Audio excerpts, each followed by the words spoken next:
Hey, whoa there, whoa. Before you move forward, Leaky Lou here, doing my civic duty and reminding you that if you missed the introduction and character bios, you missed important plot points and might help contextualize what you're watching in this video.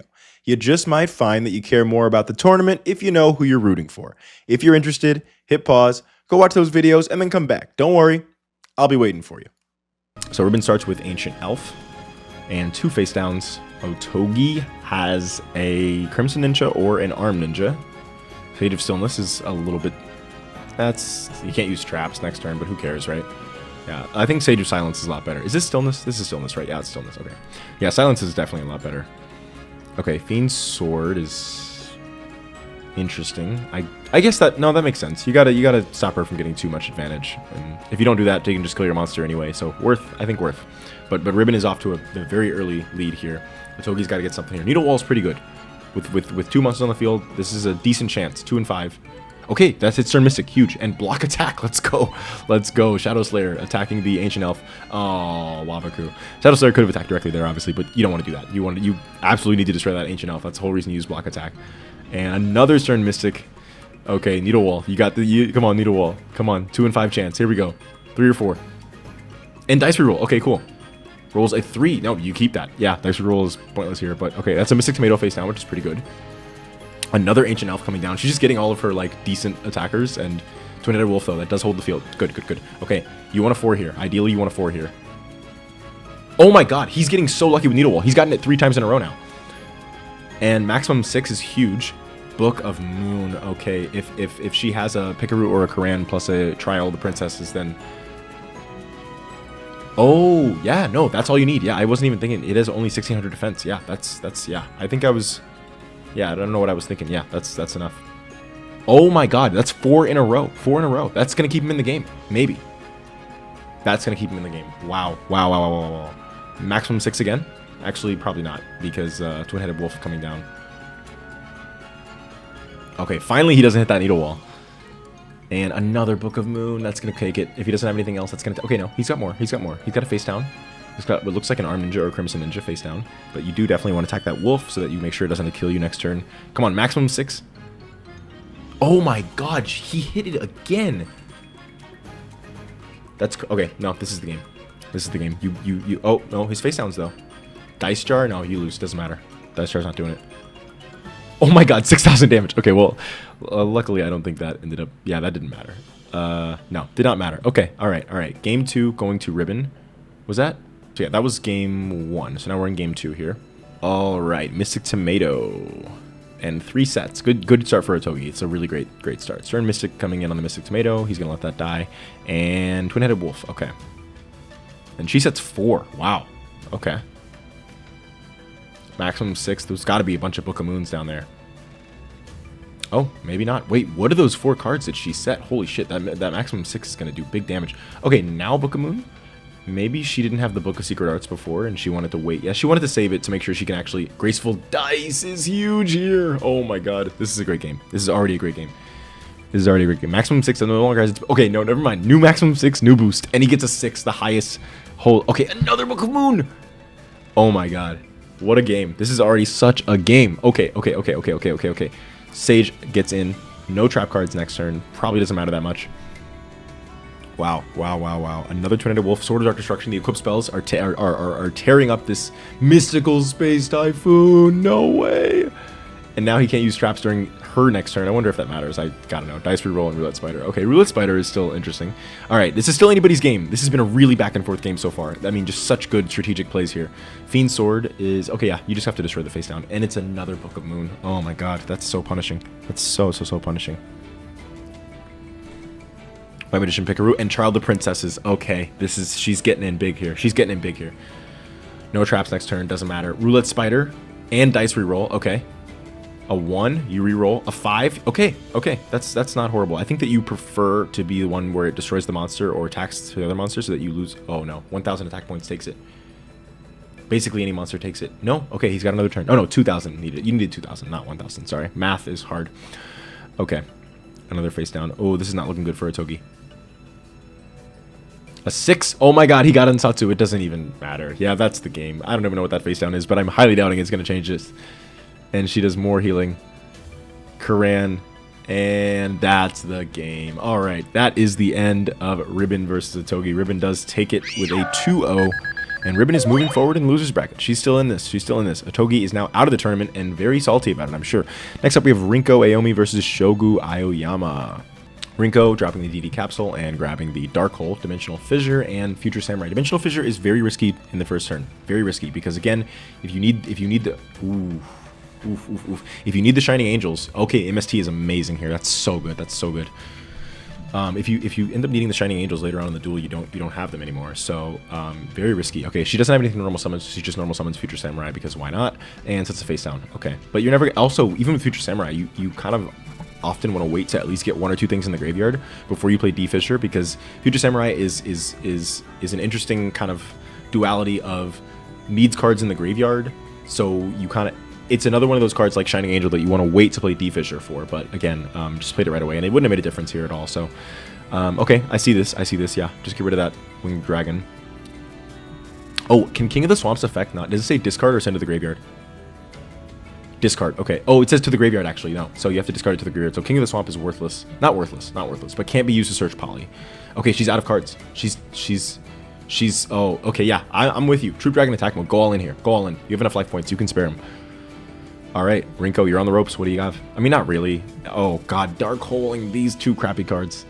Oh yeah, Troop Dragon can't even float either, right? Because it needs to go to the graveyard. Neither can Mass Dragon. Oh man. As much as D Fissure counters everything, she has nothing here. Pot of Greed is huge. Wait, what is her hand, dog? Oh my god, a handful of nothing. And there's his, she loses. She loses. Wow. Wow, wow, wow, wow, wow, wow, wow, wow, wow, wow, wow, wow, wow. Wow. Okay. All right. All right. That is very sad. She had Pot of Greed and still couldn't draw a single thing. Rinko's on the ropes here. She has now lost a game to Jinochi and Shogu. She's not doing great, but she's hanging on for dear life here. The Troop Dragon face down is very sad against the DD Crazy Beast. And wait, she grabbed a Pot of Greed. Okay. I get Threatening Roar because you can't float after Troop Dragon, so you probably want to tribute this. Yeah, for Sky Dragon. Okay, that makes sense. She also tributed for DD Dragon, so yeah, he's going to need a Dragon's Treasure to get over this thing. And now she gets Pot of Greed, which is huge.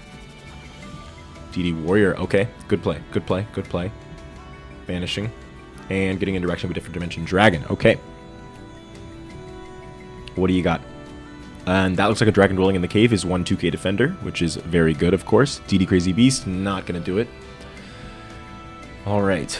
We got a bit of a stalemate here. Let's see, can either of them defeat the stalemate? I don't think that you know how Crazy Beast works. Yeah, you don't know how Crazy Beast works. It's totally fair to not know that. Yeah, it's totally fair. Yeah, because I didn't either actually originally. So yeah, you think based on this thing's effect that it has to be face up on the field for this to work, but again, it starts a chain. It should say like when this card, like during damage calculation, when this card is destroying a, I don't know exactly what the text would say, but it starts a chain, and so it doesn't matter if they crash, it still banishes the monster. So unfortunate. Blackline Fire Dragon coming down and getting in on the Shining Angel. Or no, not getting in, because yeah, you get another DD Dragon. Actually, that's pretty smart, because this is stopping her from playing D Fissure, because she doesn't want to, well, never mind. I don't know why you, I guess, but I don't know why you didn't just do that last turn then. And now she can play D Fissure without any fear, although her spell and trap zones are full, so she probably wouldn't.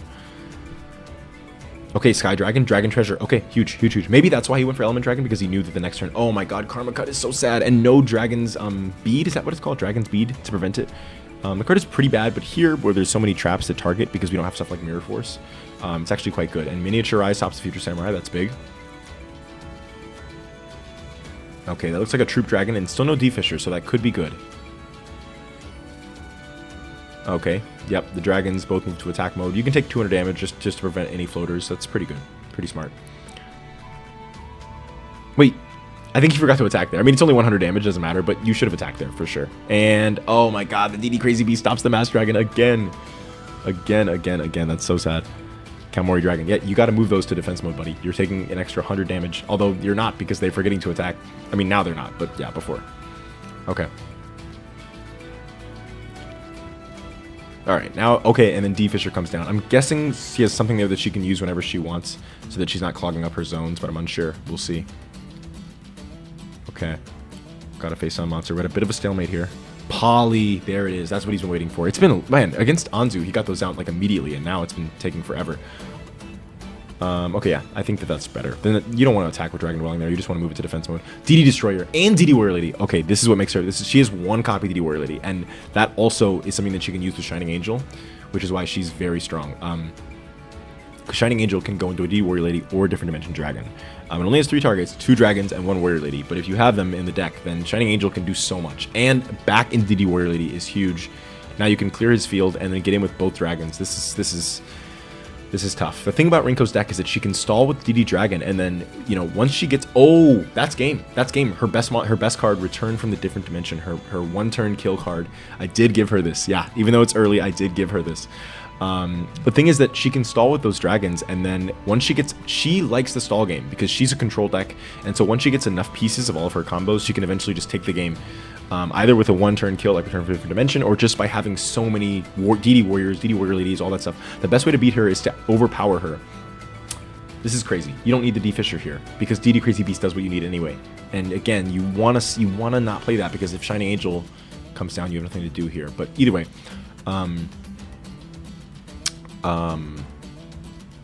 yeah, the best way to beat Rinko is to overpower her quickly, because you let her stall for too much time with those dragons, and she just gets to build up all of her monster. She has so much monster removal, and that's why she's a great like strategic deck. She has a lot of monster removal, and a lot of control cards, but she doesn't have a lot of power. So if you can beat her quickly, she can't draw enough monsters to keep up with you, which is what happened in the first duel, by the way. So yeah, good getting rid of that Future Samurai. Although she has nothing in the graveyard, so actually didn't matter that much. Okay. Element Dragon coming down. Negate attack. Okay. Okay. I'm guessing you're hoping for a Different Dimension Dragon. Is that why you play Negate attack? Okay. You do have a Different Dimension Dragon. Yeah. And yeah, you might as well flip it even though you know what it is. 1 Dragon Treasure or Kaiser Dragon is good. Okay. Future Samurai. Interesting. Maybe she's got an Energy Drain. I'm guessing she's got an Energy Drain face down actually. No, she just lets it die. I guess that's fair, because it's just basically a vanilla 1600 at this point, because you're never going to have monsters in the graveyard to use its effect, so I get it. Oh, she is stalling with that dragon. Oh my gosh.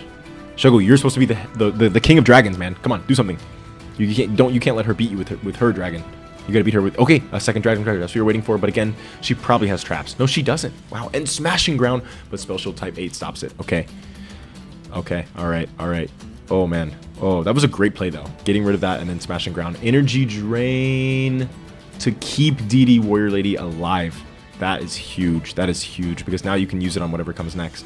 Or Dragon Dwelling in the Cave even. Pot of Greed is huge here. Rinko is in a really good spot. Really good spot. Okay, and she doesn't mind losing DD Warrior Lady here because DD Destroyer is basically another DD Warrior Lady against offensive cards. So she doesn't mind losing it for the Dragon Dwelling in the Cave. It's very good play. And you gotta love that the Dimensional Fissures are able to be used as a... Oh, this is awesome. Oh no, this doesn't matter that much because Shining Angel can't float anyway, but you want to get rid of her field so she can't Tribute Summon. But yeah, there's 3 Dimensional Fissures, and once you have one out, the other 2 are basically pointless. So being able to discard those for Spell Shield type 8 is pretty good, actually.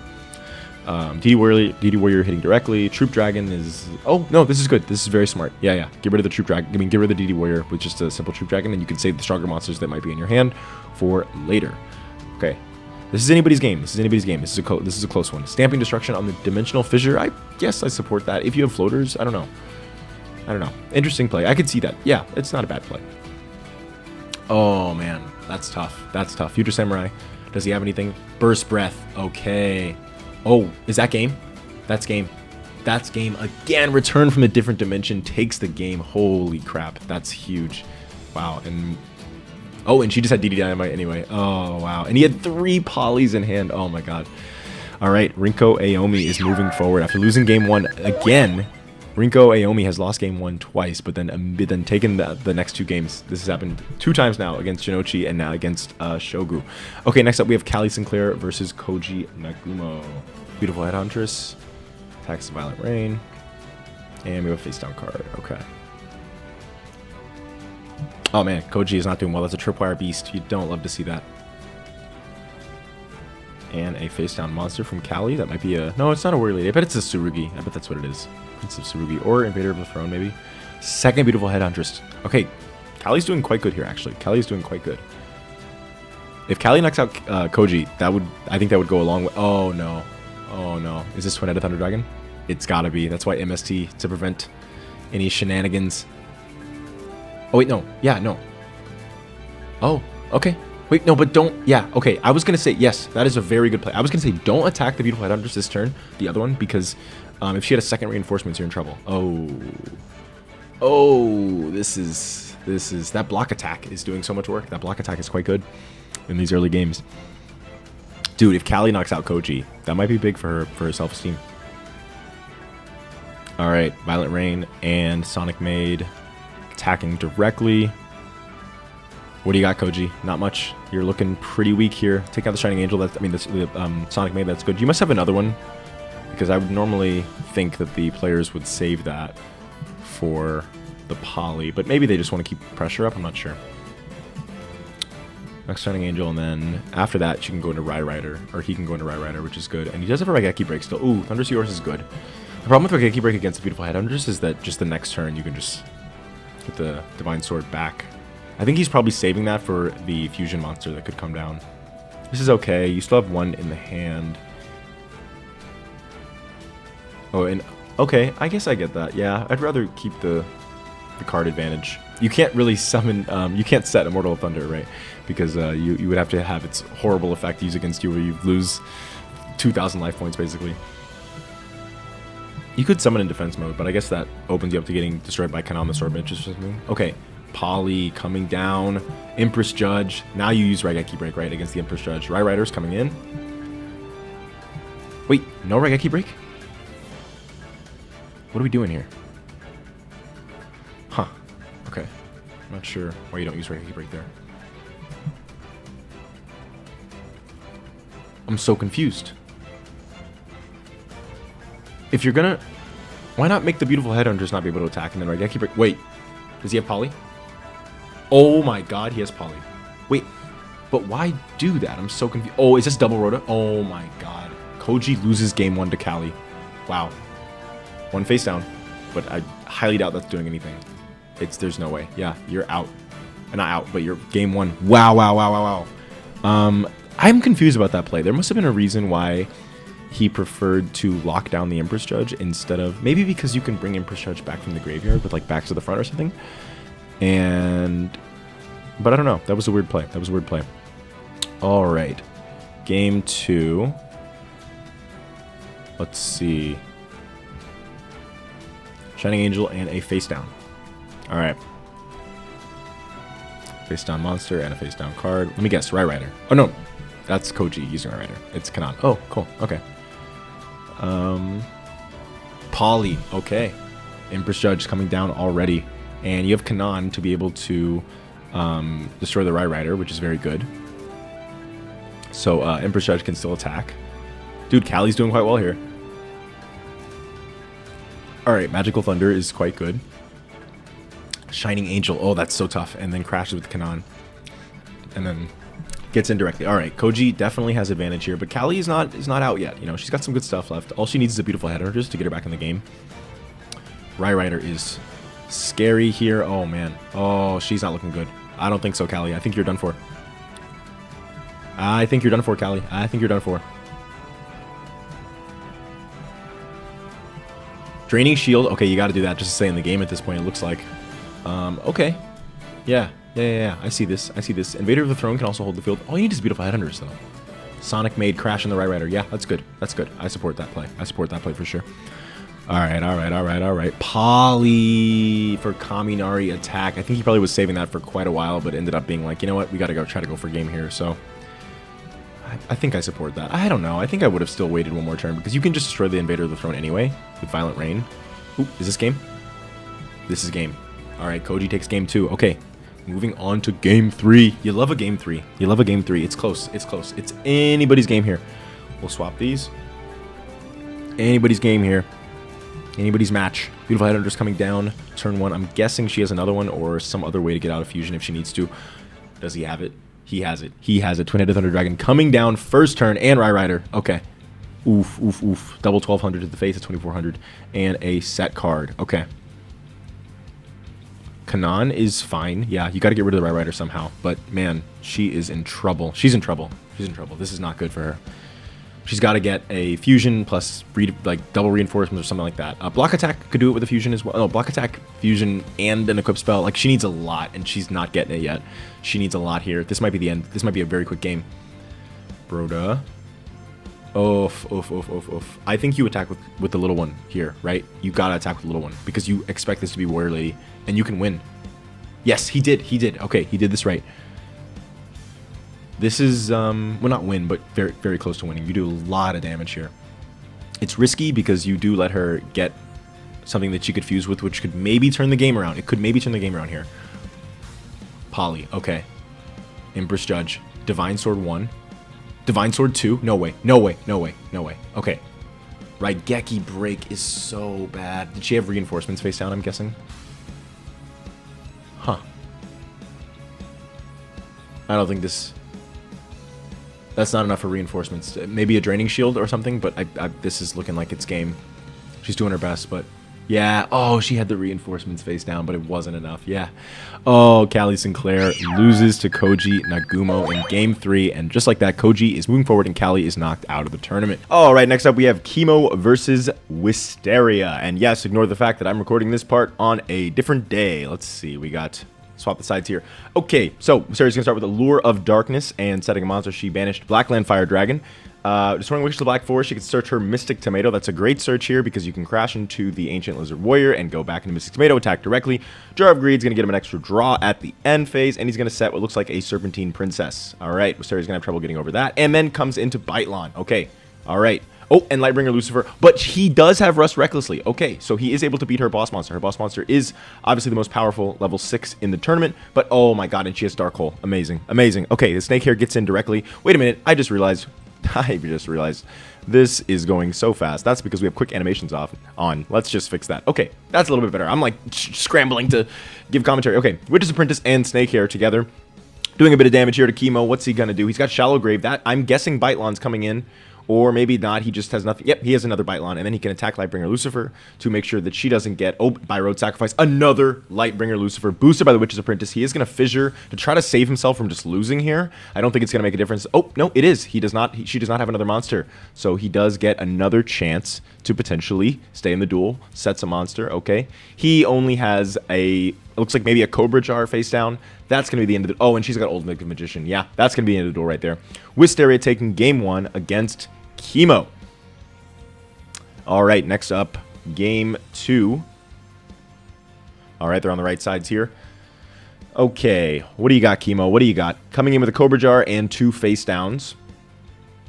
She's got Mystic Tomato again, hitting the Cobra Jar. He does get a token if he's got Bitelon here. He's in a pretty good position, although we're unsure what that face down card is. I don't think she has a lot of battle traps, though, to be honest, so... Oh, only Emperor of Land and Sea, his mini-boss. That is not great. You don't love to see that, folks. She does have Witch of the Black Forest. Okay. Okay. Probably going to Tribute. That's why she goes for Witch here, right? Yes, for Lightbringer Lucifer. And Trap Hole, the classic coming down to stop Lightbringer Lucifer. Okay. She does get to search a Mystic Tomato. Silent Doom to protect her life points here. He wants a Bitelon really bad here. He needs that Bitelon. Does not have the Bitelon. Has to set the Giant Rat instead. That is... tragic. Now Snake Hair coming in with Black Pendant. Interesting choice there. I'm a little unsure what... Wait. Oh! Wait. Did she Silent Doom that Lightbringer Lucifer? Okay, maybe she did. I actually missed that. You're right. Okay, yeah, she Silent Doomed that. I don't know why I said you're right as if someone else was talking to me. But okay, yeah, she couldn't attack with that. Okay, now I understand the Black Pendant play. She does go for the face down to try to avoid getting a search from Giant Rat, but unfortunately it is another Giant Rat, so he does get his search anyway, and she doesn't get the life point damage, but he does not have his Bitelon to take advantage of that. Mystic Tomato coming down. Giant Rat, that might be his last one. Yes, that is, so he only has Armored Lizards left. Rush, Recklessly, and Magic Drain. Does he have a card? Discard. He does. He's going to send Shallow Grave to protect that Armored Lizard, get rid of the Snake Hair, and now he just has one more monster that he needs to get rid of on her side of the field in order to get some advantage. Do you have Bitelon? He did not draw Bitelon. He is going to set the Balloon Lizard, which is good here. That is going to start racking up counters, but more importantly, it's going to be able to protect him from the Dark Witch as he tries to draw his Bitelon. Come on. Okay, does not draw Bitelon. He is going to go for the Mystic Tomato, allowing her to search for Blackland Fire Dragon. Both of them are just biding time until they can get their boss monsters. And in Ego Boost, yes, offering to the Doom. The problem with Ego Boost, unlike the other spell and traps that affect attack points and defense points. Ego Boost must be activated on attack declaration, which means you can chain things like Offering to the Doom, MST, to stop the effect. That is the downside of Ego Boost, unfortunately. So yeah, she is able to use Offering to the Doom. She does miss her draw, but okay, misses her draw and gets confiscated here. Dark Hole, that's a huge hit. A huge hit. If he can just get Bitelon, then he will be in a great position. He's able to hold the field here with Balloon Lizard and Serpentine Princess. He just wants that Bitelon. He's been waiting long enough. Another Emperor Land and Sea. Does he even have any? He hasn't played any Bitelons yet, right? He is not. Yeah, he's still got 3 in the deck and has not drawn a single one. Mystic Tomato coming down. Crashing with Dark Witch. I kind of see that. I can kind of see that, I suppose. Another Balloon Lizard counter. Those are actually stacking up. How many do we have now? We have 5 counters. Wow. Wow. Wow, wow, wow, wow, wow. So that's going to be 3,000 damage to whoever destroys that Balloon Lizard. 35 now. I almost feel like maybe instead of tributing the Balloon Lizard, if you do draw Bitelon, to keep that just to prevent Wisteria, just to make sure that Wisteria takes an insane amount of burn damage. Unfortunately, the Cobra Jar is not going to be able to get a token on the field. Yeah, he might have Bitelon and might just be choosing not to summon it here. I think that's what I would do. 6 counters, or no. 7 counters. Okay, wait, no, I don't know why I said, yeah, now it's 35. Okay, and she's going to take the 3,500 damage here. That is, oh, it's 400. Okay, so 2,800, my bad. I thought it was 500 per counter. It's only 400 per counter, but still. Share the Pain is interesting. Paralyzing Potion. Okay. That was a desperate play, but he had to do it. And MST to stop the Paralyzing Potion. He was able to send Sinister Serpent with the Share the Pain, but unfortunately, oh yeah, she's going for game here. Does he have anything to stop her? Doesn't look like it. Doesn't look like it. And, okay, Poison of the Old Man. Oh, no, he still loses here. He still loses here, unfortunately, and gives her exact damage. So, Wisteria is going to take game 2 and move on. Chemo is now out of the tournament. Going to be quite upsetting to Mr. Kaiba. Okay, Mr. Periwig and Bright Sparks, and they're in the correct spots. All right, let's get going here. These are 2 very strong duelists. The leader of the Student Council versus the leader of the teachers. I'd have to think about what their relationship is like. I wonder if Bright knows. I feel like Bright would probably know how much of a slime ball he actually is, and is not the biggest fan of him, but is very respectful because, you know, she respects her elders. She's very plays by the book, you know, by the rules. Ring of Life, destroying that Shining Abyss with the Shine Palace is great. That's his only copy of Shine Palace. It's now gone. Now she gets a UFO Turtle, getting in for big damage here. Okay, she has an early lead, and let's see what he's got in response. Shining Abyss again coming down, destroying the UFO Turtle. Shining Abyss is quite good this early on. Not only is it 1600, which is the second strongest attack value, I guess 1650 if Wolf Axe Wielder is in this tournament, but one of the highest attack values in the game. And also, oh, Energy Drain. Energy Drain, man. People never play around it, and you got to. And Sonic Bird, is he going to get his Skull Guardian? Yeah, Shining Abyss not only is 1600, which is basically the highest that you can get in this. Oh, and Swords of Revealing Light is so bad here. It's so punishing against Bright. But not only does it have some of the highest attack points, but it also has an 1800 defense stat, and he's got 3 of those. So that is a very powerful card. The Burning Spear here, I guess, I don't really get that play, I gotta be honest, because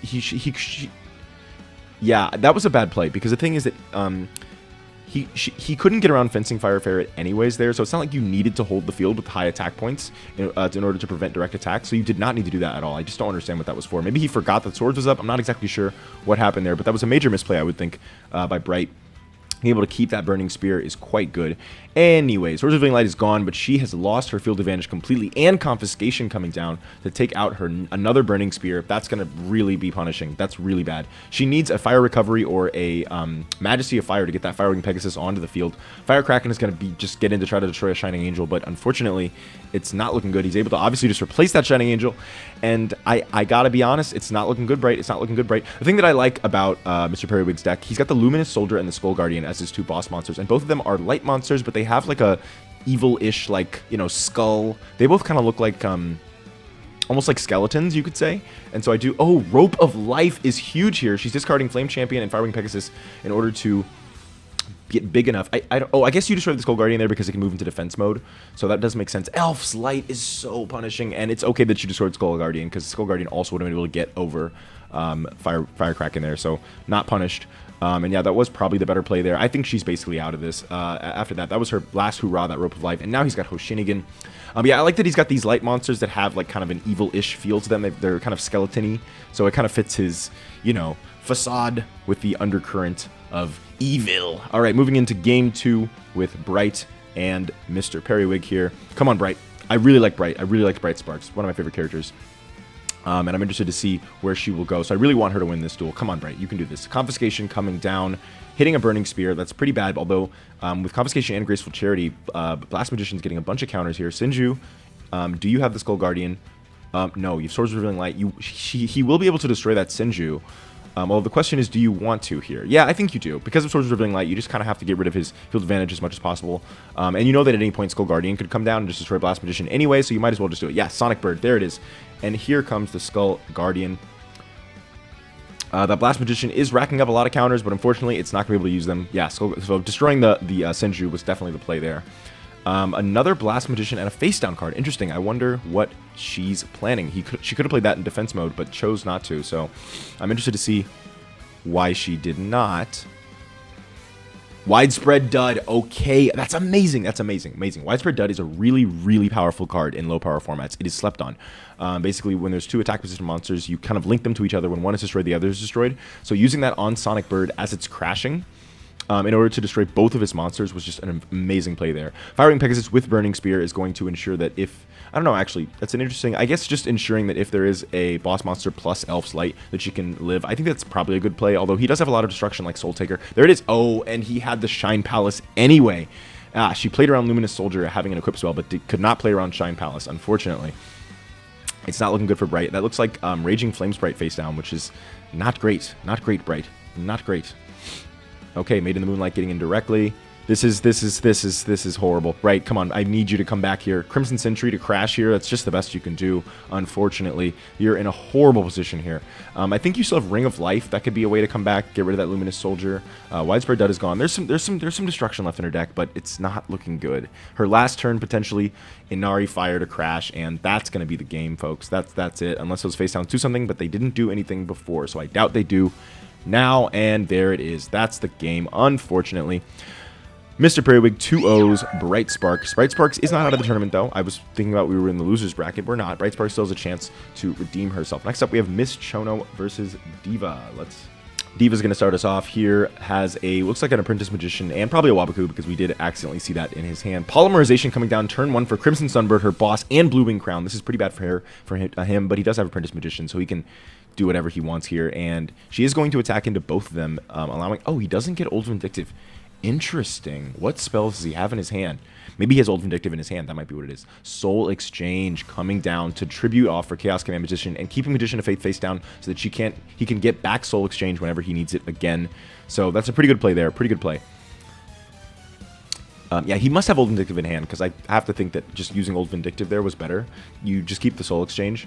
Maybe he's got Apprentice Magician and a Old Vindictive in his hand, or maybe he just decided to go for the Soul Exchange play. Witch of the Black Forest coming down to get in directly. Windstorm of Atako, interesting. I wonder, she must have Monstrous Bird in hand perhaps, or be able to potentially fuse in order to get over that Chaos Command Magician. Yes, Monstrous Bird is in hand after Windstorm of Atako. Oh, and he has the Wabaku from the beginning of the duel. Yes. Okay, that's really punishing for Miss Chono now. She went big on trying to get rid of that Chaos Command Magician, and now she cannot. Tributing for Guilty is interesting there because he does have Soul Exchange in hand, so you might want to keep the Soul Exchange just in case something goes wrong.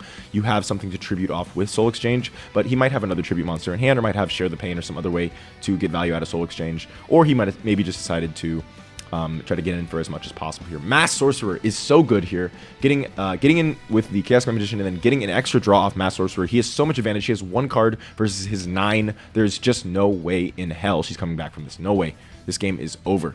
This game is completely over. All she's doing is just trying to get as much damage as possible. But okay, there is the Old Vindictive in his hand. I'm guessing that he had that from basically the beginning of the duel. He does not have any more monsters, unfortunately, to get in. And let's see. Old Vindictive, and there it is. That's going to be the game. I'm guessing that face down card is just a bluff. She does have Yaku Tenno, although I don't know. I guess that makes sense to summon that. And there it is. Diva takes game 1 from Miss Chono. Let's get into game 2 here. We will swap the characters, and here we go. Flying Kamakiri coming down. A great first turn floater. He's got Maiden in the Moonlight to attack it, and if she has a fusion play ready, she can set it up. She has Faith Bird. That means she has Crimson Sunbird coming down. And he has no face down cards, interestingly enough. I wonder what's in his hand. Polly coming in, Crimson Sunbird. Takihi coming down as well. Crimson Sunbird getting in on the Maiden in the Moonlight. Takihi attacking directly. Okay.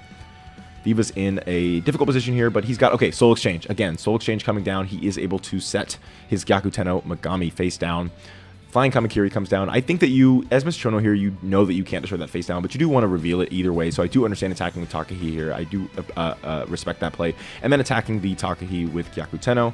She's not in a horrible position here. She can definitely still come back with Flying Kamakiri. Attacks in a Mystical Elf.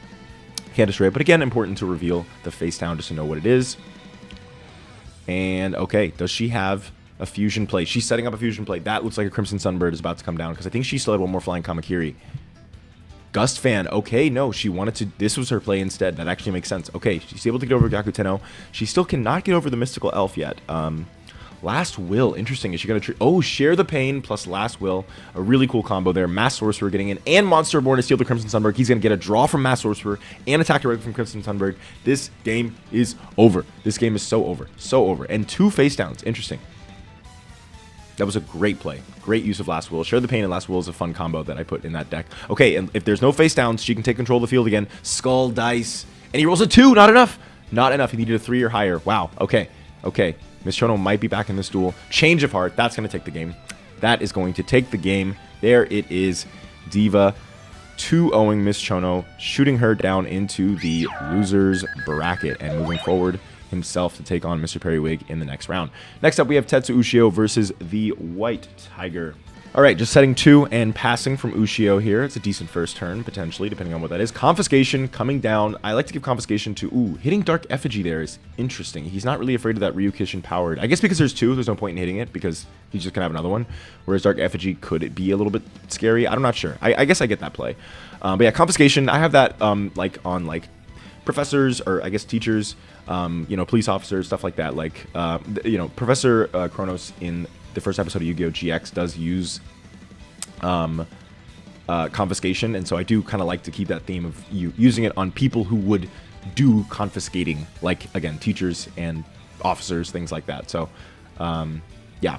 Okay, anyways, he does have double Sonic Bird. He has both of his ritual spells in hand, but he does not have any way to use them because he doesn't have his ritual monster. And even if he did, those 3 face downs are looking pretty damn scary. I gotta say, ooh, Pot of Greed's good here, but I gotta say, it's looking real bad for White Tiger. Oh, and then Blast with Chain to stop the Wolf Axe Wielder.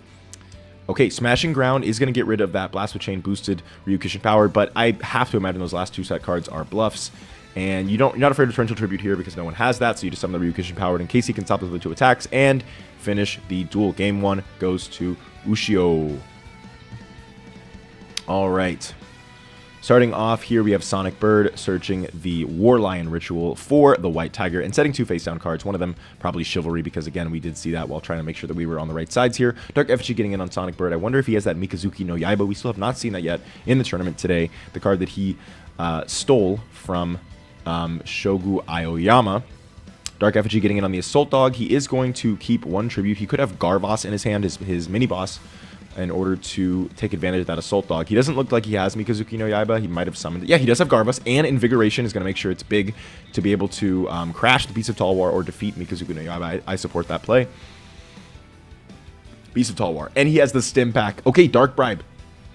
Dark Bribe. Okay. Again, a kind of police-themed card there. So he's just going to crash with Beast of Talwar. I don't disagree with that play. I guess it depends on what's in the hand, but I do see why you do that. Guard Dog coming down to get in directly. And setting another face-down card. Okay. Fissure. That's interesting. You must be pretty desperate to use Fissure on a Guard Dog. Desperate to keep that face-down monster. Desperate for something. I'm not sure. But that was an interesting play. And Giant Germ, Mystic Tomato. Why Fissure the Guard Dog? I don't understand it. Is it to potentially... No, I just don't understand that play. He had a Giant Germ face down. I don't really get why you need to... You just, you know, let Giant Germ... Oh, Chivalry preventing the Giant Germ. There are quite a lot of monster effects during the battle phase, so Chivalry is good here. And yes, definitely fits the White Tiger's theme here of, you know, similar to Mr. Periwig. He very much talks about Chivalry and things like that. But we do not... Oh, Wild Nature's Release, one of his best spell cards, getting in to defeat the Beast of Talwar. He does not have a Blast Chain or anything else face down, so we are basically trading Wolf of Axe Wielder for Beast of Talwar. Ryukishin power coming down after that is tough. He's got to get another Wolf Axe Wielder here. I don't think he got out Super War Lion at all, even though he was able to search quite a few pieces of it in this match. It's not looking good for White Tiger. This could be the game here. 15 getting in, 16, and that is the game. Ushio is going to 2-0 the White Tiger. Got a lot of 2-0s here. 2-0s. The winner's bracket is getting very, very competitive. Next up, we have our last two members of round 3 of the winners bracket, and that is going to be Zachary versus Yugi Muto. Yugi starts with a Graceful Charity, discarding what looked like a Stern Mystic and a Rogue Doll. Interesting. He must have enough beaters to feel comfortable with that. Goblin Zombie coming down, hitting the Apprentice Magician. What is he going to go into? Another Apprentice Magician for now. I could see going into Magician of Faith just to get the Graceful Charity, but he probably doesn't have anything to tribute it off with, so he would prefer to just keep floating and hope to get something better. Horn of Light on Mahavilo is going to get him up to 2050 attack points. I don't know why you use Horn of Light there. I don't know. It's an interesting play. I don't know if you really needed that. Maybe he just, he wants to take advantage of Mahavilo. Oh, Call of the Haunted.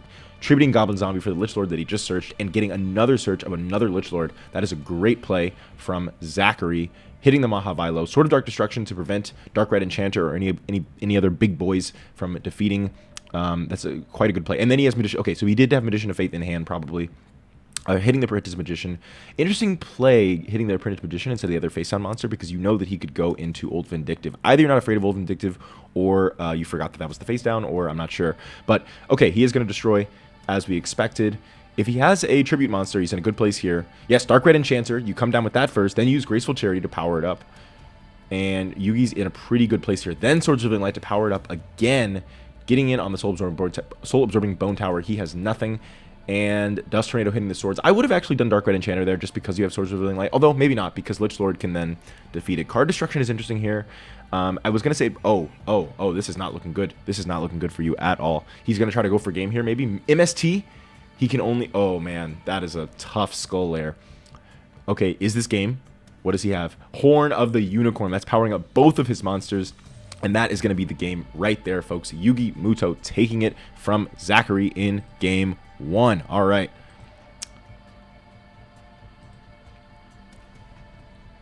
Okay, Zachary's going to start us off with a Mystic Tomato and a face down card.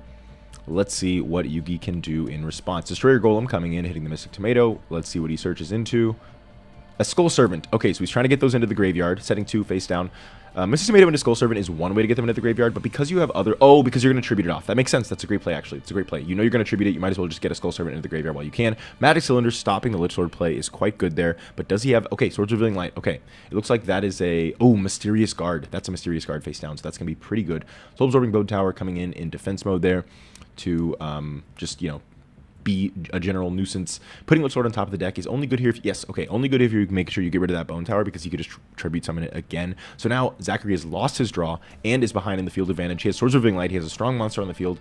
But as long as this is like a Mystic Tomato, he can get back into the game by summoning another Lich Lord. It is a Mystic Tomato. Okay, yeah. This is good. You can go into another Skull Servant here, setting up King of the Soul Servants potentially later, tributing that off. King of the Soul Servants now would be at 2k attack. All you need is one Foolish Burial to get that boy real big. Okay, Lich Lord is holding the field. If Yugi can get rid of it, then he can go for game right now. And Rush Recklessly?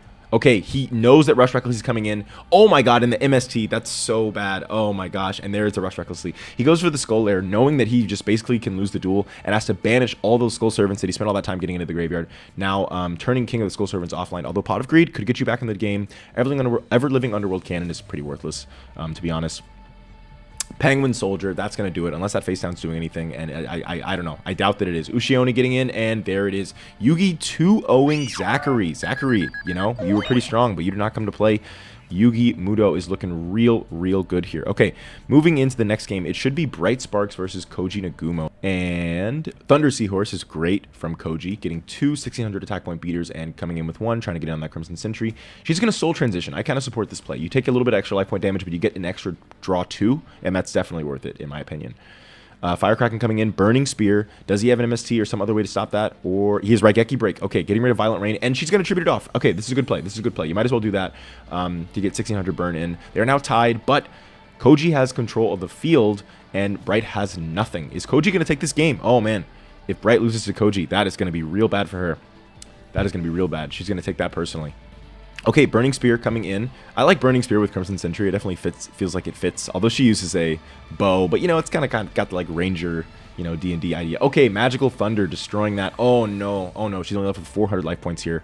This is not looking good for Bright Sparks. Not looking good at all. Okay, what do you got? What do you got, Bright? You got 1 turn left. Come on, show me something good. I love Bright. Come on. Okay, Fire Recovery. Maybe tribute for a Firewing Pegasus. Maybe. She's going to get that extra draw. She needs everything she can get here. Okay, yes, I support this play. Hit the Shining Angel first, yes. See what she goes into, and then probably attack the Thunder Seahorse. Yeah. Okay. Now, we still haven't seen his boss monster. All he needs is that twin-headed Thunder Dragon to just take the duel immediately. He does not have it. Okay, so he has to do a little bit of defending here, but he's still in a pretty good position. She is risky here. As long as he can get into like a Kaminari attack, or basically any strong monster, he can just take the game right here. She tried not to attack in the right rider and had to anyway. Because she's so low, keeping these monsters in attack mode is risky. Violent Rain, okay, I support this. Yeah. That big, okay, Salamandra is good here. I think that you kind of have to do that again, just because, you know, any strong monster takes the game, so you basically have to go for Salamander here. Although, okay, if you have another monster, I support this play. Yeah, you do. Okay, so now neither of her monsters can attack because they're both affected by Rider. She needs something else. Firewing Pegasus, her boss monster, coming down. Okay, Bright is looking really good here. He needs that twin-headed Thunder Dragon to take the game, and he does not have it. What does he have face down? Okay, now she still can't attack with her. Oh, setting the Mega Thunderball. Okay, she does not attack with UFO Turtle. I think that I might have gone for that, though. I think I might have gone for that if I'm her, because I know that you can still lose to a 1700 attack point. Okay, she's going for game here. She's going for game. What is it? It's a Mega Thunderball. She takes the game. She takes the game. Bright Sparks. Okay, amazing comeback there. Okay, nice. That was a really, really cool game 1. And now we'll see how they do in game 2. That was a really fun duel. I'm liking that. She was really behind and managed to come back with very little. Okay, Crimson Sentry plus Burning Spear is going to be able to take out the Violent Rain. He's got no face downs. How do you respond? Koji Nagumo. And she's got a face down as well. Sets a monster. Okay, I'm guessing that's probably just a Shining Angel. Lady Assailant of Flames. Getting it with Crimson Sentry. It's just a Tripwire Beast. He's just getting rid of all the crap in his hand as he hopes to potentially draw some more stuff. Oh, man. That's got to be a Shining Angel this time. You can't just be setting crap this whole time. You're going to take too much damage. And it's another Tripwire Beast. Oh, my God. His hand is horrible. Koji is fumbling here. Look at that graveyard. Oh, man. Come on. Okay. Does he have Poly? I'm guessing he does. He has 6 copies. Yes, he does. Okay, his boss monster is coming down. The twin-headed Thunder Dragon getting on the Crimson Sentry here. How many counters? If you can play 3 spell cards, you can destroy that. But I don't think you can. Firewing. What does she have? Rope of Life. It's got to be Rope of Life, right? It's got to be Rope of Life. It's Rope of Life. Okay, that's a risky play, Bright. But it's basically all you can do at this point. I do understand why you go for that.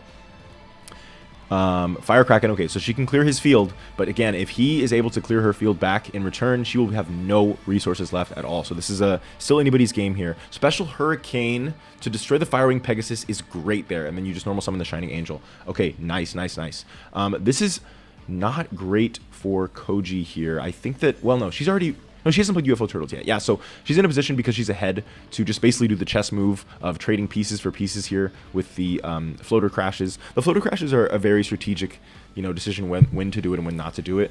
This was actually a misplay. You should have waited with the Firecracken to attack whatever came out last so that you didn't have to crash there. But, yeah, oh, man. She could take it right here. Okay, she's in a great position here. But yeah, the floater crashing is always a very strategic decision when to do it and when not to do it. It is very similar to chess, though. Kaminari attack, perhaps? Kaminari attack coming down. Okay. He is still in this duel. Okay, this is a great match. I'm really enjoying these games. Burning Spear. Okay, Firewing. She top decks Firewing Pegasus. Amazing. Raigeki Break can't save him now. He is in big trouble. But yeah, it is like chess. You decide when you want to trade pieces, when you feel like your opponent has less floaters than you do. It really is like a very difficult choice when to do that and when not to do that. Bright Sparks kicking Koji Nagumo out of the tournament just like that. Sorry, Koji. We will see you next time. Next, we have Miss Chono versus Wisteria. All right, Miss Chono is going to start us off with a blue-winged crown and nothing else. All right, Wisteria. Hitting the Graceful Charity. Summoning Maiden of the Moonlight. Activating Black Pendant. And getting in over the Blue Wing Crown. Okay. Now, if she has Crimson Sunbird, she can definitely take control of the field again. Oh, she's going to go for her equip spells instead. Takahi plus Gust Fan plus Follow In. It's risky, but you have to do it here. MST. Okay, and that's why it's risky. She just went way minus trying to make that play happen. But, you know, at the end of the day, you got to do what you got to do. I do understand why she went for that, and it is just unfortunate. Malevolent Nuzzler coming in just to potentially predict a Crimson Sunbird coming down. This is pretty bad for Miss Chono. What does she have? Faith Bird. Oh, doesn't even attack. I wonder what. Maybe Windstorm of Atakwa. Why summon that in attack mode? Oh, maybe just because you didn't want it to be destroyed by Mystic Tomato. Oh, that's not good. This is not good at all. Another Faith Bird. Follow Wind. I don't think so. I don't think so. Old Vindictive. There it is. That's the game. There's nothing else she can do. Windstorm Takwa maybe could give her one more turn if she was saving that. Nope. That is the game. Game 1 goes to Wisteria. All right. Moving into game 2 here. Let's see. Wisteria. Oh, no. Miss Chono's going to start us off again. Flying Kamakiri and a face down, which I'm guessing is Phoenix Wind Blast. Snakehair is going to attack into the Flying Kamakiri. Now we get to know if she has a fusion or not. She looks like she might. It looks like she might. Polymerization coming down for Crimson Sunbird, her boss monster, coming back out again. Another Flying Kamakiri, hitting into the Snakehair and hitting indirectly with Flying Kamakiri. Miss Chono is in a good position here. Let's see how Wisteria responds. She does have that Dark Hole and is... Oh, what? What? Oh, man. Okay, it looks like she's snaving the Snakehair in case she can draw a second Black Pendant. It's like her only chance is being able to do a double Black Pendant here. Yeah, she's in a horrible, horrible position. Oh, this is really bad for Wisteria. Mystic Tomato is good here. Mystic Tomato is very good because you know she has those Lightbringer Lucifers. No, Phoenix Wing. It's all coming down to that face down now. That Phoenix Wing is really punishing because it gets rid of her draw. And that's it. Miss Chono takes game 2. Finally, we have a game that goes to game 3. We haven't had one in a little bit here. Now, game 3. Who is going to win? Miss Chono or Wisteria? Both of them very powerful duelists. And very much not wanting to lose here. Wisteria starts by setting 3 Flying Kamakiri, getting in on the Witch of the Black Forest. That's great. She gets to search her Mystic Tomato. I'm guessing she has a Lightbringer Lucifer in hand, and she's wanting to set up that Mystic Tomato. Again, this is another situation where if you suspect that they might be going in for a Tribute Summon, that is another situation in which you might want to do the Crash game and try to make sure they have no monsters to Tribute, but it's just really tough to know what they're going for, and it involves really reading your opponent and knowing their deck as well. Okay, Blackland Fire Dragon and Snakehair getting in here. I think I'm not attacking the Flying Kamakiri if I'm... Yeah, because she could use that to set up a fusion play, so that was a good play. I mean, just in general, you probably wouldn't want to do that. Anyway, Follow In on Faithbird is good here. That's going to allow her to take back control of the field. And Byroad Sacrifice coming down for Lightbringer Lucifer. There it is. This is a tough position to be in if you are Miss Chono here. Black Pendant on Lightbringer Lucifer as well, just in case she's able to get any big equip spell or anything. This is looking real bad for Miss Chono. She does get to keep one Faithbird here because she can't get over all of the monsters. But does she have... Oh, no. She got to crash with the Faithbirds. No, you attack Mrs. Tomato first there, right? That's definitely what you do. But not a big deal. Didn't make a difference here. I do think crashing with Snakehair is better than attacking the second Mystic Tomato, though, because, yeah, you do want to try to get her monsters off the field. And Mystic Tomato just would have gone into another Snakehair anyway. So, yeah, that was definitely the right play. Blue Winged Crown. Oh, man. Miss Chono is holding on for dear life, and she's basically out of here. I think any monster takes the game now. Any monster that Wisteria can summon takes the game. And she doesn't have a monster. Okay, Miss Chono does live for one more turn. One more turn. I think a Windstorm of Takwa plus a boss monster can turn the duel around. Poly, okay, that's one half of it. Punished Eagle is fine here, but you have to have some other way to get rid of Lightbringer Lucifer, or you will just lose the duel. Ah, she has nothing. Okay, well, that's it. Wisteria is taking game 3, and Miss Chono is now kicked out of the tournament. Sorry, Miss Chono.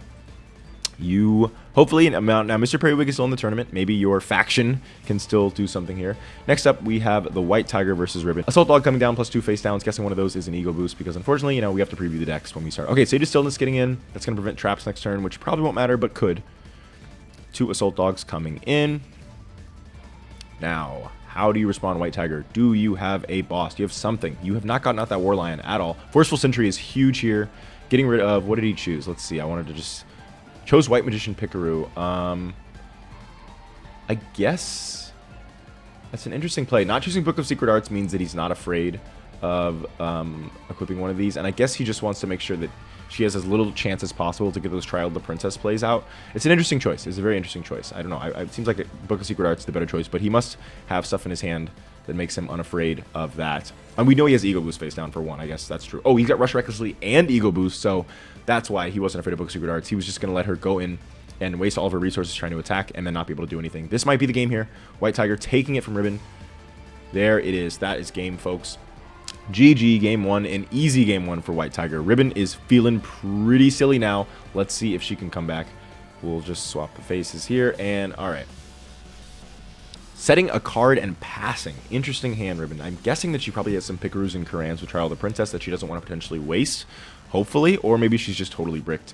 Sonic Bird coming in. Not dropping the Warline Ritual again. I think that I messed up just looking at this now, Mr. Periwig seems to get out his ritual quite a lot, and White Tiger seems to almost... Alright, sorry about that. I think that there might only be 2 copies of Sinju and Sonic Bird in White Tiger's deck, and that might have been a mistake. Although, we'll see how he does. I mean, he's still doing quite well in this tournament and destroying Ribbon here, but I just... Okay, sorry, we're good. I'm having issues with my microphone, but we're good. Okay, we seem to be good. Everything is fine. I might just check after the duel to make sure everything is still good, but it looks like everything is... Yeah, it looks like everything's working fine. Sorry if that was an annoying sound for you guys. Okay, Super War Lion getting in directly.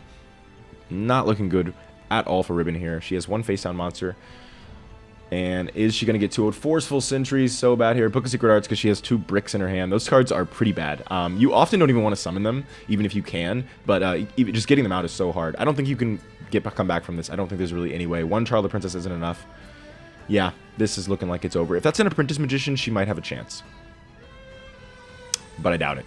It's a Magician of Faith. Oh my god, and she has to go for Spellbook Organization. Rush Recklessly, that takes the game. That's it. Alright, so unfortunately, the Ribbon is now kicked out of the tournament, and the White Tiger is moving forward. Next up, we have Zachary versus Rinko Aomi. So this is going to be an interesting game. Zachary is quite powerful, but also, his deck is countered hard by Dimensional Fissure. If she's able to get Dimensional Fissures out, then I really don't know how Zachary can win. He has a bit of spell trap removal, but not enough because she's got 3 copies. So this could be a really bad matchup for Zachary. I expected him to go quite far in this tournament, but losing here, that could be enough to just stop him completely. DD Warrior getting in on Emissary of the Afterlife, making sure it doesn't get its effect, and also letting her get in directly with DD Dragon. Now she doesn't have Dimensional Fissure, it looks like, because now that she's got DD Dragon out, it seems like this is exactly the time to use it to potentially shut down his deck. You've already gotten your Shining Angel, so Karma Cut coming down to get rid of the Lich Lord. Yeah, this is not looking good for Zachary, but she only has 2 cards in hand, so... Oh, no monsters. Yeah, okay, so Zachary has a strong chance here. It is anybody's game. He's got no monsters either. Oh my god, they're both completely bricked. DD Capsule, searching, let's see. The Pot of Greed, okay. Dust Tornado, and so that is why you... I don't know, Zachary. I think that's a bad play. I gotta be honest. I think it's a bad play. I think that even though you don't want her to get her search... I think you gotta save the Dust Tornado for Dimensional Fissure. It's just too punishing for your deck, and you basically lose the game if Dimensional Fissure is played at the wrong time. So, I don't know. I think I might have saved that Dust Tornado. The Pot of Greed is stuck in limbo forever, but still, I just don't know. Although he's doing fine here, she just does not have anything at all. Graceful Charity, losing Graceful Charity is really tough here. She might be on her last turn, depending on what she draws here. Dark Hole. Okay, Magic Drain, she probably has a discard, right? No, she does not. Oh, but she does a Future Samurai. Interesting. Interesting. The fact that she went for Dark Hole, even having Future Samurai, means she probably does not have a lot of battle traps.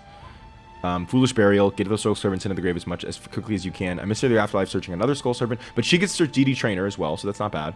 You gotta protect Future Samurai here. If you do, if you did, you could have got rid of that Lich Lord. Okay, it looks like Zachary is not worried about her deck. I mean, she didn't draw Dimensional Fissure, so... Oh, man. If you're doing that, that means this game is basically over. Yeah, you're in trouble now. 50 life points left, but any special summon takes the game. And getting rid of Future Samurai there is probably good, because you didn't have anything that you could have done there. Okay, DD Trainer and a face down. Not looking good for Rinko. A double Lich Lord here. Double Lich Lord. And King of the Skull Servants is searched. Okay, and that's game 1 going to Zachary. Okay, maybe I was wrong. Although, obviously, she just didn't draw Dimensional Fissure, but...